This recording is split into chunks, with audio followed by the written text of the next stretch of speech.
In modular arithmetic, the generators of z star sub p play a crucial role in understanding the structure of this multiplicative group. Specifically, in z star sub p, where p is a prime number, a generator is an element that can produce every other element in the group through its successive powers. In this video, we'll explore how to determine the generators of z star sub 7 step by step, and hopefully by the end, you'll have a clear understanding of what generators are and how to find them in this particular context. We'll begin with the definition.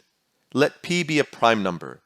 If alpha is an element of z star sub p, and the set alpha all the way to alpha to the power of p take away 1 mod p includes all the elements of z star sub p, then we say that alpha is a generator.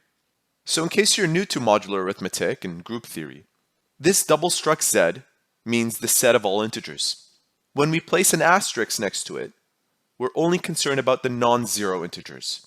When the subscript p is prime, then alpha can only include numbers that are coprime with that value. Remember, coprime means that the greatest common divisor between the two values is 1. And for this reason, alpha includes numbers ranging from 1 all the way to p take away 1.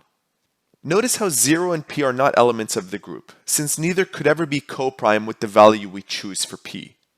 On a similar note, while negative integers and values greater than 7 for our particular example may also be coprime to 7, we only focus on the integers 1 through 6 because any integer outside this range can be reduced modulo 7 to one of these elements. So to be clear, values of alpha for our example will range from 1 to 6.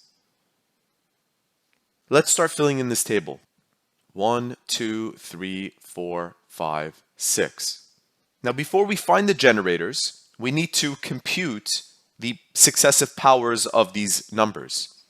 Obviously, 1 to the power of 2 is 1, 1 to the power of 3 is 1, and so this entire row will be 1s. For the second row, we have 2, 4, 8, 16, 32, and 64. And the powers of 3 are 9, 27, 81, 243, and 729. The rest I'll fill in. Now it's time to narrow down which of these alpha values 1 through 6 is a generator of z star sub 7. And for this, we need to find the mod 7 of each of these values and record our findings in this table. We'll begin with 1. 1 mod 7. That's like asking, what is the remainder of 1 divided by 7? Using long division, it's much easier to visualize how to calculate this. 7 fits into 1 0 times.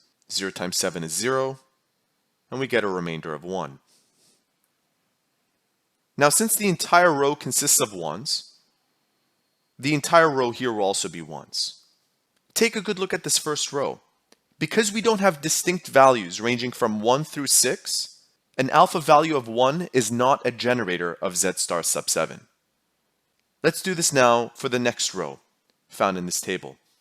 So we have 2 mod 7. We're focusing in on that element. That's the same thing as asking what the remainder of 2 divided by 7 is. Again, using some long division, it looks like this. 7 fits into 2 0 times. 0 times 7 is 0. We subtract and we get a remainder of 2. Let's fill that in. Now we'll do 4. 4 mod 7. Again, 7 fits in 0 times. Subtracting, we get a remainder of 4. Now, rather than doing this the hard way by using long division, I do have a modulus calculator that can be accessed on our website. This modulus calculator will help us do this calculation a lot quicker. So we're now looking for 8 mod 7. 8 mod 7 gives a remainder of 1. So that finishes that. Now we move on to 16 mod 7. That's a remainder of 2. Doing the same thing for 32 and 64, we end up with remainders of 4 and 1. Now, as you can see from this row, we do not have distinct values ranging from 1 to 6. Therefore, an alpha value of 2 is not a generator of z star sub 7. Let's move on to the third row, starting with this element. We have 3 mod 7. 3 mod 7 gives a remainder of 3. 9 mod 7 gives a remainder of 2, and the rest of the remainders will be 6, 4, 5, and 1. As you can see, distinct integers ranging from 1 through 6 are found in this row. This means that alpha being 3 is a generator of z star sub 7. So this is the very first time we find a generator of z star sub 7. Now we still have 3 more rows of elements to compute. If you compute them properly, you should end up with the following values. Taking a good look at this table, it is clear that an alpha value of 3 and 5 are the only generators of z star sub 7. Notice how these rows show all 6 alpha values from 1 to 6. In our next video, we'll explore how these concepts apply to real-world cryptographic systems, specifically focusing on the Diffie-Hellman key exchange protocol.